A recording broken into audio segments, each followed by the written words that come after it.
우리 하나의 말씀은요, 두 개의 본문을 볼 텐데요. 먼저 사무엘하 7장 12절에서 13절까지 말씀입니다. 그리고 열왕기상 1장 11절에서 14절까지 말씀입니다. 우리 먼저 사무엘하 7장 12절에서 13절 같이 읽도록 하겠습니다. 함께 읽겠습니다. 시작. 내 수완이 차서 내 조상들과 함께 누울 때에 내가 내 몸에서 날 내 씨를 내 뒤에 세워 그의 나라를 견고하게 하리라. 그는 내 이름을 위하여 집을 건축할 것이요 나는 그의 나라 왕위를 영원히 견고하게 하리라. 아멘. 우리 이어서 우리 열왕기상 1장 11절에서 14절 우리 같이 합독하도록 하겠습니다. 시작. 나단이 솔로몬의 어머니 밧세바에게 말하여 이르되 학기세 아들 아도니아가 왕이 되었음을 듣지 못하였나이까? 우리 주 다윗은 알지 못하시나이다. 이제 내게 당신의 생명과 당신의 아들 솔로몬의 생명을 구할 계책을 말하도록 허락하소서. 당신은 다윗 왕 앞에 들어가서 아뢰기를 내 주 왕이여, 전에 왕이 여종에게 맹세하여 이르시기를 내 아들 솔로몬이 반드시 나를 이어 왕이 되어 내 왕위에 앉으리라 하지 아니하셨나이까? 그런데 아도니아가 무슨 이유로 왕이 되었나이까 하소서. 당신이 거기서 왕과 말씀하실 때에 나도 뒤이어 들어가서 당신의 말씀을 확증하리이다. 아멘. 우리 사진 하나 보도록 하겠습니다. 여러분, 이 관상이라는 영화 보신 분 계신가요? 네, 굉장히 재밌는 영화인데요. 제가 전에 한번 저희 고모부가 영화 배우라고 한번 얘기한 적이 있는데요. 이 관상에서도 저희 고모부가 나옵니다. 우리 다음 포스터 한번 넘겨주실래요? 네, 저기 보시면 김혜수 오른쪽 이쪽에 계신 분 이렇게 약간 간신처럼 계신 분이 저희 고모부입니다. 그래서 저도 처음에 영화관에서 이 관상을 볼 때 고모부가 나온지 몰랐어요. 근데 갑자기 스크린에 그 김혜수 옆에서 이렇게 나오는 것을 보고 더욱더 개인적으로는 더 재밌게 봤던 영화입니다. 이 영화 내용은 이 단종과 이 수양대군의 그런 치열한 왕위 쟁탈전을 관상이라는 그런 흥미로운 소재를 통해서 재미있게 풀어낸 영화이지요. 결국 수양대군이 승리하여서 세조라는 이름으로 조선 왕조실록에 기록되는 그런 내용을 이제 영화에서 보여주고 있습니다. 이 영화를 보면 단종과 이 수양대군의 측근들의 아주 치열한 그런 쟁탈전을 우리가 볼 수가 있습니다. 각 신하들은 내 리더를 왕으로 세우기 위해서 아주 숨막히는 전투를 벌이는 것을 보게 되죠. 우리나라에서는 이런 조선 왕조를 둘러싼 치열한 전투가 있었다면 오늘 말씀에서는 이스라엘의 왕조에서 이 다윗의 후계자 싸움이 아주 치열하게 벌어지고 있었습니다. 그런데 한 가지 차이점이라 하면 세상에서 왕을 세우는 방식과 하나님이 왕을 세우는 방식이 달랐다는 것입니다. 오늘 말씀 1장 1절에 보면 다윗 왕이 나이가 많아 늙으니 이불을 덮어도 따뜻하지 아니하다라고 말하고 있습니다. 이 말은 무슨 뜻입니까? 늙었다는 거죠. 이제 늙어서 이제 아무리 이불을 덮어도 따뜻하지 않다. 건강이 좋지 않다라는 말입니다. 이제 다윗도 이제 세월이 많이 흘렀고 이제 그도 이제 언제 어디서 죽을지 모르는 그런 나이에 다다랐습니다. 이제 세대 교체가 이루어져야 되는 그런 시기인 것이죠.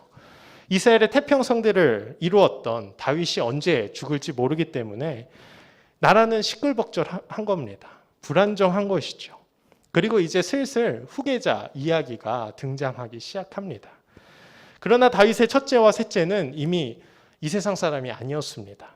첫째 암논은 누이 다말을 취하고 셋째 압살롬에게 죽임을 당하게 됩니다. 그리고 둘째인 길르앗은 성경에 잘은 모르겠는데 잘 기록되어 있지 않습니다.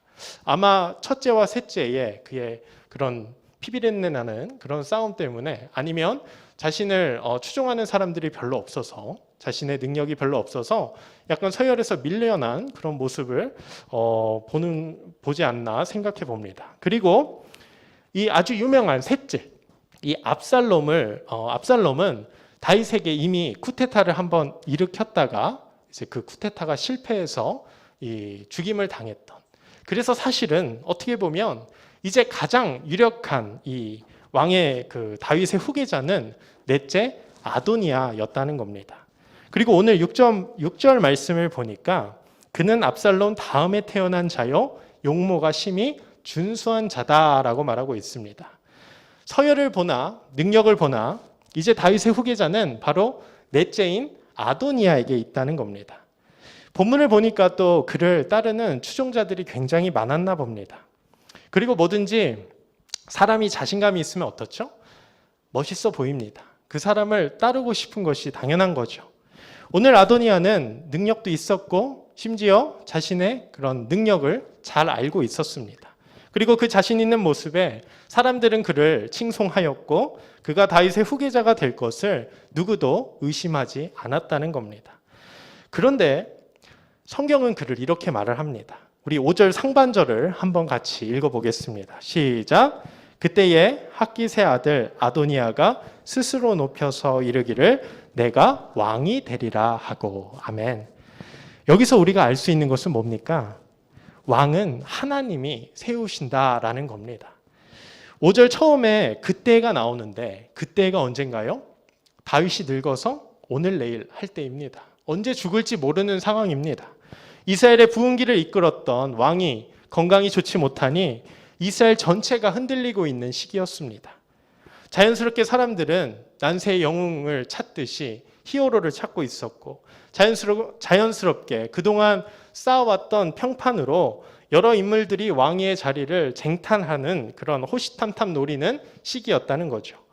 그 중에서 가장 유력했던 자가 오늘 말씀에 다윗의 넷째 아들 아도니아였다라는 겁니다. 당연한 수순입니다. 세상의 논리로는 아도니아가 왕이 되는 것이 맞습니다. 그러나 성경은 말합니다. 그가 스스로 높여서 왕이 되려 한다. 이 어감은 부정적인 것이죠. 누가 봐도 왕이 될 상입니다. 그런데 성경은 부정적으로 평가하는 모습을 보입니다. 그리고 말합니다. 우리 5절 하반절을 같이 읽어보겠습니다. 시작. 자기를 위하여 병거와 기병과 호위병 50명을 준비하니라. 아멘. 아도니아가 왕이 되기 위해서 자기를 위해서 자신의 사람들을 모으기 시작하고 있습니다. 세상에서는 너무나도 자연스러운 일이죠. 이것은 잘하는 일입니다. 칭찬받아야 될 일입니다. 자신의 꿈을 위해 준비하는 모습은 아도니아는 비전의 사람처럼 보이기도 합니다. 내가 이 위기에 빠진 이스라엘을 책임지고 이끌겠다고 하는 것은 비난을 받아야 되는 것이 아니라 오히려 칭찬받아 마땅한 일인 거죠. 자신이 가장 그 자리에 적합한 사람이기 때문에 그는 이제 때가 됐다며 이제 왕이 될 준비를 하고 있었던 겁니다. 그런데 성경은 이상하게도 부정적으로 평가를 합니다. 왜 그럴까요? 이스라엘의 왕은 오직 하나님이 세우시기 때문입니다. 이스라엘은 신정 통치죠. 하나님이 이끌어 가시는 겁니다. 물론 왕이 있었지만 왕은 그저 대리 통치자입니다. 진짜로 이스라엘을 이끄는 왕은 우리 하나님이었다는 겁니다. 아브라함 때부터 여호수아, 다윗까지 모두 다 하나님이 그 이스라엘을 이끌고 계셨다는 겁니다. 조선 왕조에서는 누가 왕이 될지는 그 사람의 능력에 의해서 나타났습니다. 그러나 하나님의 나라에서 오직 왕은 하나님이 정하시는 겁니다. 이처럼 하나님의 나라에서 왕은 하나님이 세우신다라는 것이죠. 그뿐 아니라 하나님은 왕을 세우시는데 다른 누구도 아닌 자기 자신을 위하여 왕을 세우신다는 겁니다. 사무엘하 7장 13절은 흔히 다윗 언약이라는 아주 중요한 본문입니다.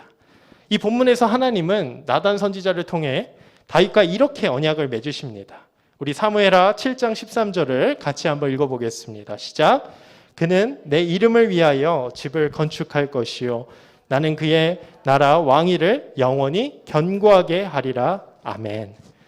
이 다윗의 언약은 크게 보면 창세기에 그 아담과 한 언약부터 노아 언약 그리고 아브라함에 이어서 다윗 언약까지 이어지는 아주 중요한 언약입니다.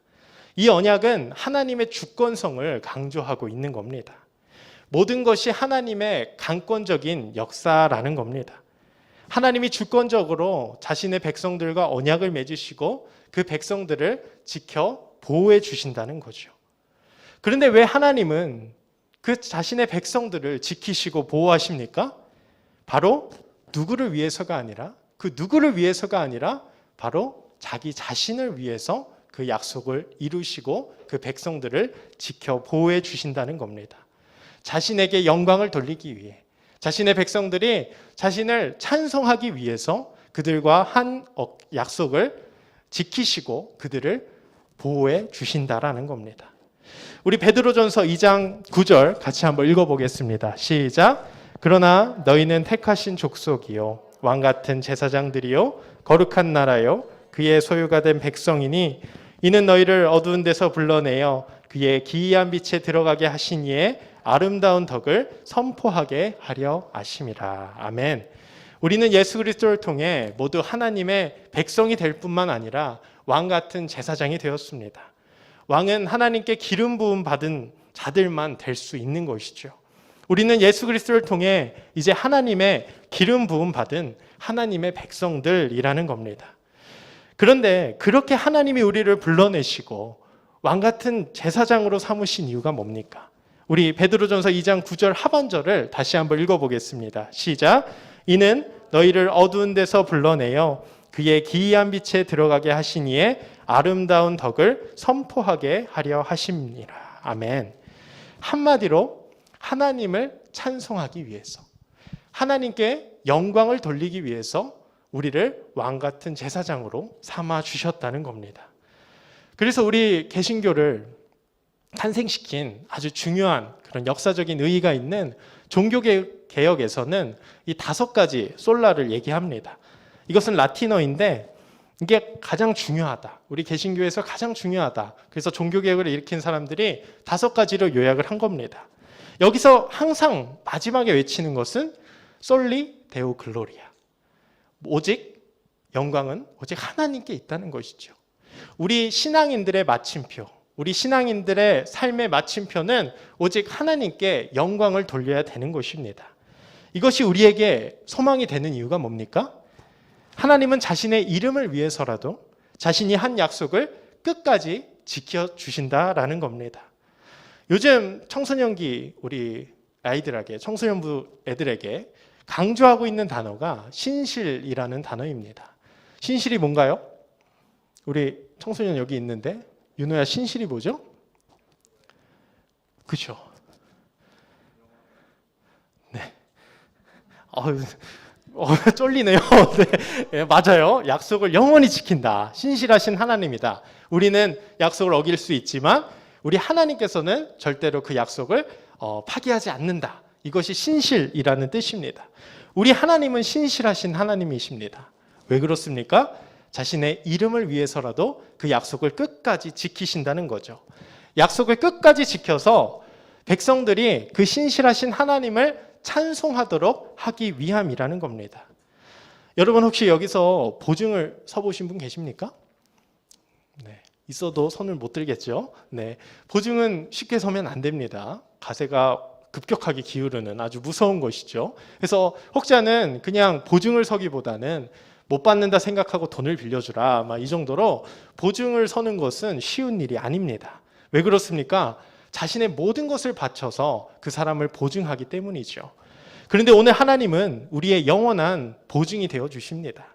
하나님은 자신의 모든 것을 걸고 우리와 약속하시는 것입니다. 자신의 이름을 위하여 우리와 약속하시고 그 약속을 성취해 나가신다는 겁니다. 비록 우리가 연약하고 우리가 그 언약을 지키지 못할 때에도 하나님은 자신의 이름을 위해서 그 언약을 끝까지 지키시고 우리의 백성들, 자신의 백성들을 끝까지 보호해 주신다는 겁니다.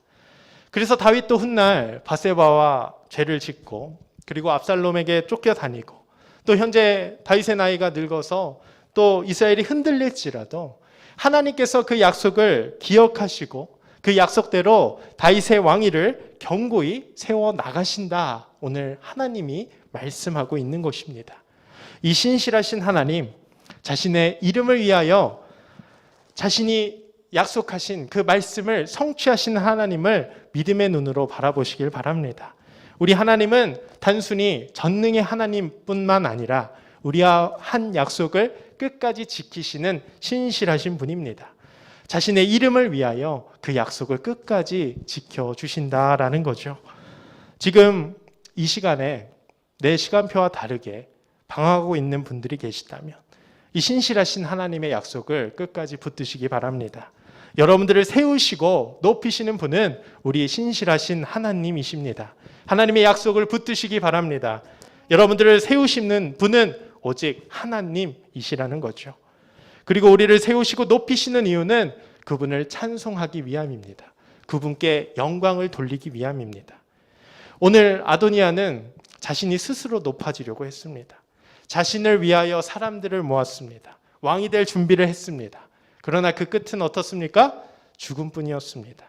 그리고 성경에서 악한 자로 평가를 받습니다. 우리는 이 신실하신 하나님을 믿고 나를 스스로 높이는 것이 아니라 우리 하나님께만 영광을 돌리는 복된 성도님들 되시길 주님의 이름으로 축복합니다. 또한 하나님은 주권적으로 자신의 이름을 위해서 왕을 세우실 뿐만 아니라 하나님의 때에 왕을 세우심을 우리는 기억해야 합니다. 모든 것은 하나님의 때에 이루어집니다. 모든 것은 하나님의 때에 왕을 하나님이 세우신다라는 것이죠. 이것은 아브라함과 한 언약에서도 확인이 됩니다. 그의 아내 사라가 임신하지 못할 때에도 하나님은 예전에 아브라함과 한 약속을 근거로 너에게 아들이 있을 것이다 말씀하셨습니다. 그 얘기를 장막 뒤에서 듣고 있던 사라는 비웃습니다. 그 비웃음을 들은 하나님이 사라에게 이렇게 말씀하시죠. 창세기 18장 14절 같이 한번 읽어봅니다. 시작. 여호와께 능하지 못한 일이 있겠느냐? 기한이 이를 때에 내가 내게로 돌아오리니 사라에게 아들이 있으리라. 기한이 이를 때에 모두가 현실을 바라보고 비관하고 있을 때에 우리의 생각과 경험으로는 절대로 이루어질 수 없다 말하는 그때에 하나님은 다시 한번 자신의 때를 언급하십니다. 때가 되면, 기한이 이르면, 내 때가 이르면 너에게 아들을 주겠다. 하나님의 시간표에서 하나님이 약속을 하신 것을 성취하신다는 거죠. 다윗의 언약도 마찬가지입니다. 사무엘하 7장 12절입니다. 우리 같이 한번 읽어봅시다. 시작. 내 수완이 차서 내 조상들과 함께 누울 때에 내가 내 몸에서 날 내 씨를 내 뒤에 세워 그의 나라를 견고하게 하리라. 아멘. 내 수완이 차서 기한이 이를 때에 다 같은 말이죠. 하나님의 시간에 하나님의 때에 하나님의 약속이 이루어진다는 겁니다. 뭐든지 하나님의 때가 있습니다. 다윗의 후계자 또한 하나님의 시간 안에 이루어진다라는 거죠. 하나님 나라의 왕은 오직 하나님께 기름 부음 받은 자들만 될 수 있습니다. 그리고 하나님의 때에 하나님의 시간에 모든 것이 이루어진다라는 것이죠. 우리는 모두 예수 그리스도를 통해서 왕 같은 제사장이 되었습니다. 그 기름 부음 받은 자들은 이제 하나님의 시간에 살아가는 것입니다. 하나님의 때를 기다리는 것입니다. 자기 자신을 위하여 일하시고 그 약속을 성취하시는 그 하나님을 믿음의 눈으로 바라봐야 한다는 거죠. 우리는 우리의 모든 것이 하나님의 약속 안에서 이루어짐을 믿어야 됩니다. 하나님은 절대로 아무나 사람을 세우지 않습니다. 아무나 하나님의 사람으로 세우지 않습니다. 아무나 하나님의 가정으로 세우지 않습니다. 모든 것은 전적인 하나님의 주권으로 세움을 받는 것이죠. 여러분들의 삶이, 여러분들의 가정이, 여러분들의 모든 그 삶 가운데 하나님의 주권이 임하고 하나님의 기름 부음이 임함을 우리는 믿음으로 발견해야 될 것입니다. 그 하나님의 일하심을 구하며 그 하나님의 일하심을 기다리며 믿음의 눈으로 하나님을 따라가는 우리 모두가 되기를 소망합니다. 그런데 오늘 말씀을 보면 이 하나님의 놀라우신 약속을 정작 다윗, 그 당사자, 언약의 당사자인 다윗은 모르고 있었습니다. 아도니아가 스스로 왕이 되려고 준비하고 있는데 이 하나님의 약속이 깨질 위기에 놓여 있는데 다윗은 늙어서 그 사실을 모르고 있었다는 거죠. 여기서 늙었다는 것은 어떤 학자는 육체적인 늙음뿐만 아니라 영적인 눈이 어두워졌다는 것을 의미하기도 한다고 합니다. 이 앞에 사무엘하 24장에 보면 다윗이 이스라엘 인구 조사를 해서 하나님께 심판받는 내용이 나옵니다. 왜 심판을 받나요? 항상 다윗은 하나님께 묻고 행했던 자였습니다. 그런데 이제 자신의 위치가 견고해지고 이 나라가 강건해지자 이제 자신을 의지하기 시작한 겁니다. 자신의 힘을 의지해서 인구 조사를 하기 시작한 것이죠. 이에 하나님은 그 다윗을 심판하십니다. 그리고 전염병으로 이스라엘 백성 7만 명을 죽게 하는 모습을 볼 수가 있습니다. 그런데 이 다윗뿐만 아니라 심지어 솔로몬의 어머니 이 밧세바도 아도니아가 왕이 될 준비를 하고 있음을 모르고 있습니다. 어쩌면 모르기보다는 하나님의 약속하심을 의심하고 있었는지도 모릅니다. 모든 정황상 솔로몬은 정통 후계자가 아니었고 아도니아는 모든 사람의 신임을 받고 있었습니다. 이에 섣부르게 나설 수 없는 상황이었다는 거죠. 이 솔로몬의 어머니 밧세바도 이 하나님의 약속을 믿지 못하고 있는 것입니다. 그런데 누가 알고 믿고 있었습니까? 바로 오늘 말씀의 나단 선지자였습니다. 그의 이름의 뜻은 양심이라는 뜻인데 그는 참 그의 이름처럼 살았던 인물입니다. 오늘 이 나단 선지자는 다윗의 언약을 맺을 때 있었던 자였습니다. 그리고 그 언약에서 벗어나 죄를 짓고 있는 다윗에게 따끔한 하나님의 말씀도 전했던 자였습니다. 나단 선지자가 다윗 언약을 맺을 당시 그 중심에 있었기에 더 그 언약을 더 쉽게 기억했을지도 모릅니다. 그러나 기억한다고 해서 그 언약을 믿고 그 언약대로 행동한다는 것은 쉬운 일이 아니라는 거죠. 왕 옆에서 바른 말하는 신하를 충신이라고 합니다. 충신이 되기도 어려운데 오늘 나단 선지자는 그 하나님의 말씀을 믿고 그 하나님의 말씀을 선포했던 사람이라는 거죠.